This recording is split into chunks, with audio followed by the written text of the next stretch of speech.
अध्याय 130 अध्याय 2250 सम्राट प्रतिज्ञा। ईश्वर के मार्ग में केवल एक ही निर्दयी सत्य विद्यमान है, एक मार्ग जो शिखर तक ले जाता है, और वह मार्ग केवल प्रयास या इच्छा शक्ति से नहीं बल्कि प्रतिभा और उस दिव्य सार से प्रशस्त होता है जिसके साथ व्यक्ति जन्मजात होता है। जन्म के क्षण से ही व्यक्ति के दिव्य सार की संख्या और गुणवत्ता ही सब कुछ निर्धारित करती है। यह उसके भाग्य का आधार है, उसके भविष्य का मूल है। जिन लोगों में पूर्ण दिव्य सार का अभाव है, चाहे उनका दृढ़ संकल्प कितना भी अद्वितीय क्यों न हो, चाहे उनकी समझ कितनी भी अकल्पनीय क्यों न हो, फिर भी अनगिनत कठिनाइयों और अकल्पनीय दृढ़ता के माध्यम से वे सच्चे दिव्यता के क्षेत्र में प्रवेश कर सकते हैं और एक सच्चे ईश्वर के रूप में पहचाने जा सकते हैं। फिर भी उनकी उन्नति की एक सीमा हमेशा रहेगी। अधिक से अधिक वे एक छोटे सच्चे ईश्वर के स्तर तक पहुंच सकते हैं, या यदि वे वास्तव में स्वर्ग आशीर्वाद प्राप्त करते हैं तो एक बड़े सच्चे ईश्वर के क्षेत्र तक पहुंच सकते हैं। लेकिन वह अंतिम दहलीज, एक पूर्ण सच्चे ईश्वर का क्षेत्र, वह क्षेत्र जहां दिव्यता पूर्ण हो जाती है और भाग्य के चक्र से परे हो जाती है, हमेशा उनकी पहुंच से परे रहेगी। आदिकाल के आरंभ से ही ब्रह्मांड की रग रग में यह नियम अंकित था। यह ऐसी चीज नहीं है जिसे केवल महत्वाकांक्षा से तोड़ा जा सके। चाहे प्रयासों का सागर कितना भी विशाल क्यों न हो, चाहे इच्छाशक्ति का पर्वत कितना भी ऊंचा क्यों न हो, व्यक्ति की शारीरिक संरचना और जन्मजात प्रतिभा ही उसकी सीमाओं को निर्धारित करती है। ये देवताओं की दुनिया का क्रूर सत्य था। सभी प्रयास करने वाले शिखर तक नहीं पहुंच पाते, केवल वे ही पहुंचते हैं जो जन्म से भाग्य से चुने जाते हैं। युनचे के रसातल में उतरने से पहले ही दुनिया में एक ऐसा बदलाव आना शुरू हो गया था जो आदिकाल से चली आ रही व्यवस्था के विरुद्ध था। इसी युग में अराजकता से घिरे और अंतहीन अंधकार में डूबे युग में एक चमत्कार का जन्म हुआ क्या? अनंत काल में एक बार प्रकट होने वाली एक विलक्षण प्रतिभा, पूर्ण दिव्यसार से धन्य, गहनतम शून्य में खिले एक दीप्तिमान फूल की तरह उभरी। और वह अकेली नहीं थी। समय के साथ और भी प्रकट होने लगे निष्कलंक दिव्य संरचना वाले प्राणी, जिनमें से प्रत्येक में साधना के सर्वोच्च मार्ग पर चलने की योग्यताएं थीं। फिर भी अपनी विशिष्टता के बावजूद उन सभी में एक निर्विवाद संबंध था। युनचे, उनमें से हर एक उससे जुड़ा हुआ था, भाग्य से, शक्ति से, अपनी नियति के अंतर संबंध से, मानो उसका अस्तित्व ही एक धुरी था जिस पर दुनिया घूमती थी और बस होने मात्र से ही चमत्कार पैदा करती थी। क्योंकि युनचे चीज का केंद्र बिंदु था। पूर्ण सच्चे ईश्वर के क्षेत्र के ऊपर एक और क्षेत्र विद्यमान है, एक प्राचीन और उच्च स्तर जिसे प्राचीन सच्चे ईश्वरों के क्षेत्र के रूप में जाना जाता है। हालांकि इन्हें एक अलग क्षेत्र के रूप में वर्गीकृत किया गया है, लेकिन सच्चाई कहीं ज्यादा सूक्ष्म है।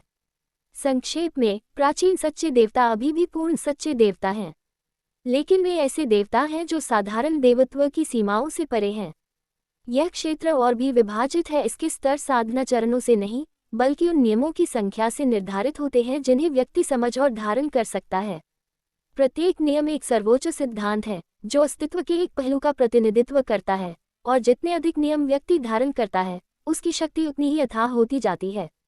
हालांकि इसकी भी एक सीमा है, यहाँ तक कि पूर्ण सच्चे देवताओं के लिए भी, चाहे उनकी प्रतिभा कितनी भी अद्वितीय क्यों न हो, 10 ही सीमा है। 10 दिव्य सार के साथ एक प्राणी केवल 10 कानूनों को ही सहन कर सकता है।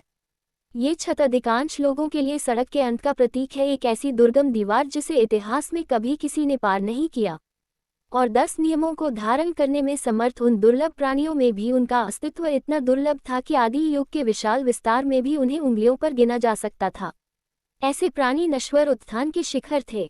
उनमें से एक आदिकालीन नीला ड्रैगन देवता भी था, जिसे कभी समस्त आदिकालीन अराजकता में सबसे शक्तिशाली सच्चे देवता के रूप में पूजा जाता था। 10 परम नियमों की महारत से निर्मित उसकी शक्ति स्वर्ग के नीचे बेजोड़ थी, एक ऐसी किंवदंती जिसका नाम युगों युगों तक गूंजता रहा। लेकिन उस ऊंचे शिखर के पार एक ऐसा क्षेत्र है जिसके बारे में केवल प्राचीनतम अभिलेखों में ही उल्लेख मिलता है। एक ऐसा क्षेत्र जो इतना दूर और अज्ञात है कि प्राचीन युग के देवता भी उसके उल्लेख से कांप उठते थे। वह क्षेत्र जिसे सृष्टि देवताओं और शैतान सम्राटों के क्षेत्र के रूप में जाना जाता है। और फिर भी यह उपाधि इतनी विस्मयकारी, इतनी निरपेक्ष उसका असली नाम नहीं है। उस क्षेत्र का असली नाम समय के साथ लुप्त हो चुका है, रहस्य में लिपटा हुआ है और अनंत काल की यात्रा मिट गया है। क्योंकि दिव्य पत्थर पर उत्कीर्ण सभी अभिलेखों में, आदि आत्माओं द्वारा गाए गए सभी गीतों में केवल 8 ऐसे प्राणियों का ही उल्लेख किया गया है। संपूर्ण सृष्टि में केवल 8 लोग ही हैं जो कभी अस्तित्व के उस स्तर तक पहुंच पाए थे। लेकिन वे 8 लोग नश्वर नहीं थे। वे साधक नहीं थे जो स्वर्ग की ओर कदम दर कदम ऊपर चढ़ते थे। वे स्वयं आदिम कुलदेवी की खंडित आत्मा और शरीर से पैदा हुए थे। वे न तो भाग्य के उत्पाद थे, न ही प्रयास के। वे मूल थे, सच्ची दिव्यता की पहली चिंगारी जो कभी अस्तित्व में आई। और इसी वजह से कोई भी, चाहे वह कितना भी प्रतिभाशाली, कितना भी स्वर्ग विरोधी क्यों न हो, उस अथाह क्षेत्र तक पहुंचने का मार्ग कभी नहीं जान पाया। यह एक ऐसा क्षेत्र है जो समझ से परे है, जिसकी खोज से परे है। इतनी ऊंचाई कि उसके पीछे चलने के लिए पदचिह्न भी नहीं बचते। लेकिन अगर किसी को सचमुच अटकलें लगाने के लिए मजबूर किया जाए, तो यह मानना अनुचित नहीं होगा कि एक नश्वर जो ऊपर उठ चुका है, उन दुर्लभ पारलौकिक प्रतिभाओं के लिए जो मोसू की तरह संभव समझे जाने से अधिक दिव्य नियमों को पकड़ लेते हैं, रसातल सम्राट पहले ही सृष्टि भगवान के दायरे में आधा कदम रख चुका होगा। और अंततः महान भाग्य दिव्य संरचना द्वारा उसे प्रदान की गई शक्ति के माध्यम से मोसू ने इतिहास में दर्ज किसी भी प्राणी की तुलना में कहीं अधिक नियमों को धारण किया था। उस दिव्य संरचना ने समस्त रसातल जीवन के विश्वास को ग्रहण करके, उसे शुद्ध शक्ति में परिशोधित करके और उसे अपने पात्र में उंडेलकर उसे सचमुच विश्वास हो गया था कि उसने सृष्टि देवताओं के पौराणिक क्षेत्र में एक कदम पहले ही रख दिया है। वह इस पर सचमुच और गहराई से विश्वास करता था। अब जब वह चंद्रमा की शांत रजत दृष्टि के नीचे शुद्ध भूमि के ऊपरी आसमान में मंडरा रहा था, उसकी दृष्टि एक आकृति पर पड़ी जो कि जो कुछ भी हुआ था उससे अविचल, अछूती और अविचल खड़ी थी। युनचे। और यह वह क्षण था जब मोसू की सांस रुक गई, इसलिए नहीं कि उसने क्या देखा, बल्कि इसलिए कि उसने क्या महसूस किया। वह आभा, वह उपस्थिति, वह अकल्पनीय शक्ति, इसने उसे अत्यंत स्पष्टता के साथ कुछ ऐसा याद दिलाया जो उसने अनगिनत वर्षों में महसूस नहीं किया था। ये वही एहसास था जो उसने एक बार अपने पिता के सामने घुटनों के बल बैठकर महसूस किया था, एक ऐसे व्यक्ति के सामने जिसका अस्तित्व ही आकाश के नीचे सब कुछ बीना कर देता था। ये वही शांत पवित्र दबाव था जो कभी उसके बड़े भाई से निकलता था, जो देवताओं में भी देवता के समान सर्वोपरि था। सृष्टि का क्षेत्र, ईश्वर। यद्यपि युनचे की आभा अभी तक उस प्रचंड महिमा तक नहीं पहुंची थी, लेकिन वह करीब थी, इतनी करीब कि वह उस स्मृति के किनारों से टकरा रही थी, मोसू की आत्मा को झकझोरने के लिए पर्याप्त, स्वयं रसातल सम्राट के हृदय में भय पैदा करने के लिए पर्याप्त। और वह निकटता वास्तविकता से भी अधिक भयावह थी। आह आह आह, ये ध्वनि पवित्र भूमि की विशालता में गूंज उठी, विस्मय या श्रद्धा की पुकार के रूप में नहीं, बल्कि उन प्राणियों की सहज निश्वास की तरह जो असंभव के सामने बोलना भूल गए थे। जैसे जैसे और भी दुनियाएं अस्तित्व में आती गईं, धीरे धीरे रात के आकाश में दिव्य पुष्पों की तरह साकार होती गईं, मानो आकाश स्वयं उन पर उतरते हुए अपार वैभव के आगे मौन होकर झुक गया हो। ये दृश्य बहुत ज्यादा था, बहुत दिव्य, बहुत निरपेक्ष। इसने मन को कुचल दिया और आत्मा को दबा दिया। घुटने मुड़ने लगे, पहले कमजोरों के, फिर ताकतवरों के, और अंततः देवता भी इससे अछूते नहीं रहे। भारी कांपते दिलों और सूनी आंखों के साथ वे एक एक करके गिर पड़े। उनके शरीर जवाब दे गए और उनका अभिमान और शक्ति जो कुछ वे देख रहे थे उसके भार तले चूर चूर हो गए। थड पवित्र धरती पर घुटनों के टकराने की आवाज लहरों में गूंज रही थी। ये समर्पण नहीं था, ये सहज प्रवृत्ति थी। ऐसी चमक के आगे प्रतिरोध कोई विकल्प नहीं था, श्रद्धा हड्डियों में रची बसी थी। और फिर ये हुआ। युनचे के पास खड़ी महिला, उसकी उपस्थिति ने पहले ही हर आत्मा को मंत्रमुग्ध कर दिया था, लेकिन जब रसातल सम्राट की धीमी बड़बड़ाहट उनके कानों तक पहुंची तो ऐसा लगा जैसे समय ही रुक गया हो। यद्यपि आवाज धीमी थी, इतनी धीमी कि उसे फुसफुसाहट समझा जा सकता था, लेकिन शब्द हर श्रोता पर ऐसे प्रहार कर रहे थे जैसे उनकी आत्मा में गूंज रही हो। प्रभु लीसु। शुद्ध भूमि कांप उठी, ध्वनि के कारण नहीं, बल्कि अर्थ के कारण। उस नाम के लिए, उस पवित्र नाम के लिए। मोसू रसातल सम्राट कोई साधारण देवता नहीं थे। वे स्वर्ग दंड देने वाले सृष्टि के ईश्वर की दिव्य वंशावली से उत्पन्न स्वर्ग दंड देने वाले देववंश के युवराज थे। वे एक ऐसे प्राणी थे जो सबसे ऊपर थे, जो किसी के आगे नहीं झुकते थे। ऐसे प्राणी द्वारा किसी को भगवान कहने का केवल एक ही स्पष्टीकरण हो सकता है, उसके सामने वाला व्यक्ति उसके पिता के समान स्तर का ही कोई होगा, एक सृजन भगवान। और लीसु नाम, ये नाम अनगिनत युगों से श्रद्धा से नहीं बोला गया था, समय के प्रवाह में लुप्त हो गया था, केवल प्राचीन भजनों और दिव्य अभिलेखों में ही याद किया जाता है। पूरे इतिहास में इस नाम का केवल एक ही वाहक रहा है, एक ऐसा प्राणी जो दिव्य प्रकाश से आच्छादित था, भ्रष्टाचार से अछूता था, जिसकी पवित्रता इतनी शुद्ध थी कि ऐसा लगता था कि वह हवा को भी शुद्ध कर रही है। जिसकी सुंदरता में वह सब कुछ समाहित था जो सुंदर, शांत और शाश्वत था। इसमें कोई शक नहीं हो सकता, वह जीवन की देवी थी। क्या आप सभी अभी भी इस सम्राट के प्रति द्वेष रखते हैं, या आप अतीत को अतीत में ही रहने देंगे और नए सिरे से शुरुआत करेंगे? युनचे की आवाज एक बार फिर शुद्ध भूमि के असीम विस्तार में गूंज उठी। उसके शब्द शांत किंतु गरजने वाले, कोमल किंतु निर्विवाद आकाश में गूंज रहे थे और हर कांपती आत्मा में गहराई तक उतर रहे थे। और इस बार यह अलग था। जिन लोगों ने उसकी आवाज सुनी, चाहे वे नश्वर हों, देवता हों या सम्राट, उन्हें ऐसा लगा जैसे वे किसी स्वप्न से जागे हों। उनके मन को जकड़े हुए स्तब्धता के बादल छट गए। फिर भी वे जिस ओर लौटे वह स्पष्टता नहीं, बल्कि वास्तविकता का दमनकारी भार था। युनचे के शब्दों का वजन अब सब कुछ ग्रहण कर चुका था। ये सिर्फ उसकी शक्ति का प्रदर्शन नहीं था, नहीं उसके पीछे खड़ी दिव्य आकृतियां। ये वह सत्य था जिसका सामना हर दिल को करना पड़ा था। वह सत्य कि उनके सम्राट, अथाह सम्राट, ने पहले ही वह सब कुछ कर लिया था जो वह कर सकता था। और फिर भी हार गए। उनके घुटने तो कब के जमीन पर पड़ गए थे, लेकिन अब उठने की इच्छा भी उनमें नहीं रही। वह लड़ाकू भावना जो कभी उनके गौरव को जगाती थी, अब लुप्त हो चुकी थी, अनिवार्यता के ज्वार में बह गई थी। फिर उसके बाद छाए सन्नाटे में एक आवाज उठी, गंभीरता से, कर्कश स्वर में, अनिच्छुक संकल्प से भरा हुआ।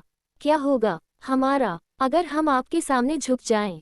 हैरानी की बात यह थी कि मुख्य पुजारी बिगरेज ही बोल रहे थे, जो अपनी अदम्य निष्ठा, असीम क्रोध और हार न मानने के लिए जाने जाते थे। अब ऐसा लग रहा था जैसे वे युद्ध के बजाय दया के इच्छुक हों। युनचे ने उसकी ओर मुंह किया और तारों जैसी स्थिर आवाज में बिना किसी हिचकिचाहट के उत्तर दिया, कुछ नहीं बदलेगा। सभी की जान बच जाएगी, अथाह सम्राट की भी।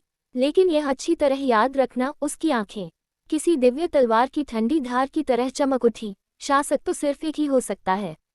उद्धरण चिन्ह। युनचे का उत्तर संक्षिप्त था, मात्र कुछ शब्द, बिना किसी जोर जबरदस्ती या दिखावे के। फिर भी उस क्षण में वहां उपस्थित सभी लोगों को उनका महत्व पूरी तरह से समझ आ गया।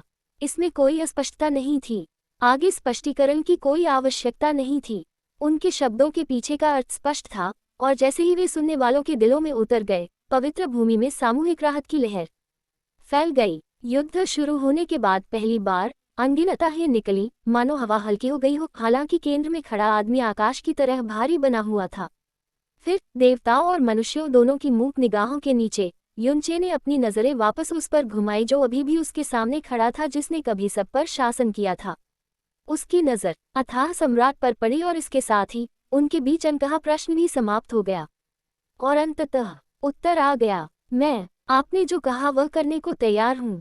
शब्द भारी थे, इसलिए नहीं कि वे जोरदार थे, बल्कि इसलिए कि उनमें अहंकार को किनारे रख देने और स्वेच्छा से सत्ता त्याग देने का भार था। मोसू, जिसका हृदय उथल पुथल और मन अराजकता के तूफान से भरा था, ने अपने भीतर की भावनाओं के भंवर को दबा दिया और झुकने का फैसला किया।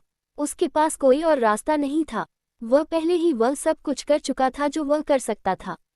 उसने रसातल की पूरी शक्ति प्रकट कर दी थी, ग्रैंड फेट फॉर्मेशन की दिव्य शक्ति का प्रयोग किया था, और एक ऐसी शक्ति का प्रदर्शन किया था जिसकी रसातल की दुनिया में कोई और कभी कल्पना भी नहीं कर सकता था। लेकिन युनचे नचे बहुत ज्यादा ताकतवर थी। उन्होंने न केवल अपेक्षाओं को पार कर लिया था, उन्होंने हर मानक को ध्वस्त कर दिया था, हर कानून को फिर से लिख दिया था, और ऐसा करने में रसातल के सम्राट के पास भी कोई अन्य विकल्प नहीं छोड़ा था। और इसलिए ये जानते हुए कि उसके लोगों को बख्शा जाएगा, उसका राज्य कायम रहेगा, और एक शासक के रूप में उसकी गरिमा को कुचला नहीं गया है, केवल उसका सिंहासन छीन लिया गया है, मोसू ने स्वीकार कर लिया। बिना किसी हिचकिचाहट के, बिना एक शब्द कहे, अथाह सम्राट ने धीरे से अपना सिर झुका लिया, और जैसे ही उसका मुकुट नीचे झुका, ऊपर का आकाश स्थिर प्रतीत होने लगा। एक एक करके रसातल के देवता आए, फिर मुख्य पुजारी, फिर साधक, और अंत में अनगिनत आत्माएं जिन्होंने रसातल को अपना घर कहा। सभी झुके उस आदमी के सामने जो अब शिखर पर अकेला खड़ा था। ऊपर से, जहां वह स्वर्ग से उतरे किसी सम्राट की तरह खड़ा था, युनचे ने नीचे इकट्ठे सभी जीवों पर अपनी नजर डाली। उसका भाव शांत था, फिर भी उसका दबाव ईश्वरीय न्याय की तरह था, अविश्वसनीय और पूर्ण। और फिर उसकी आवाज गूंजी, आप सभी को इस सम्राट के शब्द याद रखने होंगे, इस सम्राट की दया आपको केवल एक बार ही मिलेगी। उसकी आवाज पवित्र भूमि में गूंज उठी, असीम आकाश में गड़गड़ाहट की तरह, और उस क्षण हर आत्मा कांप उठी। देवताओं और मनुष्यों दोनों ने सहज ही अपने सिर नीचे कर लिए, उनके हृदय विस्मय और भय से भर गए। ईश्वरीय इच्छा से ओतप्रोत ये घोषणा न केवल उनके मन में बल्कि उनकी आत्माओं में भी गहराई तक उतर गई। इसे अच्छी तरह याद रखो, आज्ञा में अवज्ञा की अनुमति नहीं थी। यह एक शपथ, एक चेतावनी और एक साथ प्रभुत्व की घोषणा थी। और जिसने भी इसे सुना वह जानता था यह ऐसा वादा नहीं था जिसे कोई भूल सके, नहीं ऐसी दया जो फिर कभी दी जाएगी।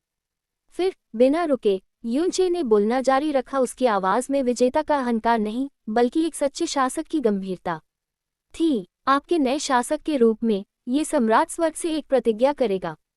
ये सम्राट न्याय के साथ शासन करेगा, आप सभी के साथ गरिमा और सम्मान के साथ व्यवहार करेगा, जैसा कि एक बार रसातल में आपके साथ किया गया था। उनके इतिहास का न तो कोई मजाक उड़ाया गया, न ही उसका अनादर किया गया। इसके बजाय उनके शब्दों ने रसातल के सम्मान को बनाए रखा, उसके अतीत को स्वीकार किया और एक ऐसे भविष्य का वादा किया जो उत्पीड़न से नहीं बल्कि एकता से पैदा होगा। और एक बार जब ये सम्राट तुम्हें इस लोक से, इस परित्यक्त क्षेत्र से बाहर ले जाएगा, तो तुम सबको शाश्वत शान प्रदान की जाएगी, ठीक उसी तरह जैसे शाश्वत शुद्ध भूमि में इस सम्राट की प्रजा को मिलती है। विस्मयादिबोधक चिन्ह, विस्मयादिबोधक चिन्ह, विस्मयादिबोधक चिन्ह, विस्मयादिबोधक चिन्ह, विस्मयादिबोधक चिन्ह, विस्मयादिबोधक चिन्ह, विस्मयादिबोधक चिन्ह, विस्मयादिबोधक चिन्ह। भीड़ में एक आघात की लहर दौड़ गई, ध्वनि या बल की नहीं बल्कि विशुद्ध भावना की। उनके दिल अभी अभी इस तथ्य को स्वीकार करने लगे थे कि वे पराजित हो गए हैं, एक नए शासक के आगे झुकने को मजबूर हो गए हैं। उन्होंने ये कल्पना करने की भी हिम्मत नहीं की थी कि भविष्य में क्या होगा, चाहे वह पीड़ा हो, अपमान हो या विनाश। लेकिन युनचे के शब्दों ने ऐसे सारे डर को चकनाचूर कर दिया। स्वर्ग के प्रति एक प्रतिज्ञा, न्याय का वादा, शाश्वत शांति की शपथ। गड़गड़ाहट, ऐसा लग रहा था जैसे स्वर्ग में हलचल मच गई हो। आकाश कांप उठा, बादलों में उथल पुथल मच गई। रसातल के प्राचीन नियम जो अनादिकाल से इस धरातल के ताने बाने में अंकित थे, मानो गहरी नींद से जाग उठे हों।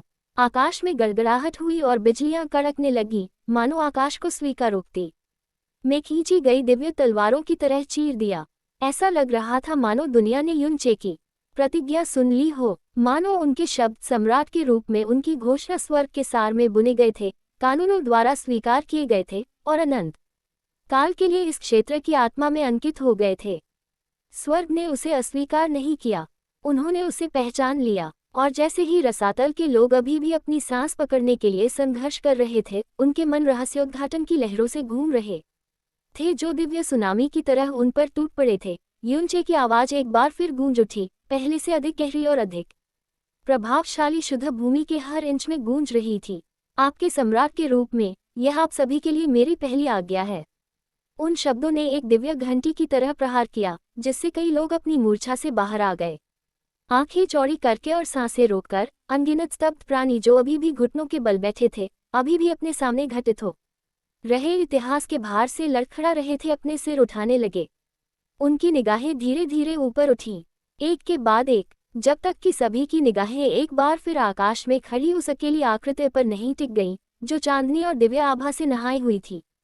अथाह गर्त में सभी जीवित प्राणियों को इकट्ठा करो, अब से 7 दिन बाद हम शाश्वत शुद्ध भूमि के लिए प्रस्थान करेंगे। युनचे की आवाज शांत, दृढ़ और निरपेक्ष थी, जो शुद्ध भूमि के असीम आकाश में गूंज रही थी, मानो स्वर्ग से कोई दिव्य आदेश पारित हुआ हो। और फिर मौन, पूर्ण मौन, पूरी दुनिया मानो जम सी गई हो। समय भी अपनी सांसें रोक रहा था, ऊपर तारे भी कम चमक रहे थे, मानो अभी अभी कही गई बात के भारीपन से स्तब्ध हों। किसी ने भी बोलने की हिम्मत नहीं की, किसी ने भी कोई विचार बनाने की हिम्मत नहीं की। और तब ग्रिट, एक या दो नहीं बल्कि रसातल के उस पार अनगिनत कंठों से एक साथ गर्जना फूट पड़ी। अविश्वास इतना प्रबल था कि अभिमानी रसातल सम्राट मोसूबी, जहां वह खड़ा था, लगभग गिर पड़ा। उसकी आत्मा को ऐसा लगा जैसे युनचे के आदेश के प्रभाव से उसे उसके शरीर से जबरदस्ती खींचकर वापस अंदर धकेल दिया गया हो। यहाँ तक कि युनचे के पीछे खड़े प्राचीन सच्चे देवता भी हवा में डगमगा गए। कुछ लोग सदमे में लड़खड़ा गए, मानो आकाश में उनका पैर अचानक उनके नीचे से गायब हो गया हो। यह उसका पहला आदेश था, न तो अपने लोगों को इकट्ठा करना और न ही अपने प्रभुत्व का प्रचार करना, न ही भव्य राज्याभिषेक करना और न ही अपने अधिकार का दावा करना। यहाँ तक कि रसातल के देवताओं को भी सार्वजनिक अनुष्ठान में अपनी निष्ठा की शपथ दिलाना। लेकिन इसके बजाय रसातल में हर एक जीवित प्राणी को इकट्ठा करने के लिए छोड़ जाना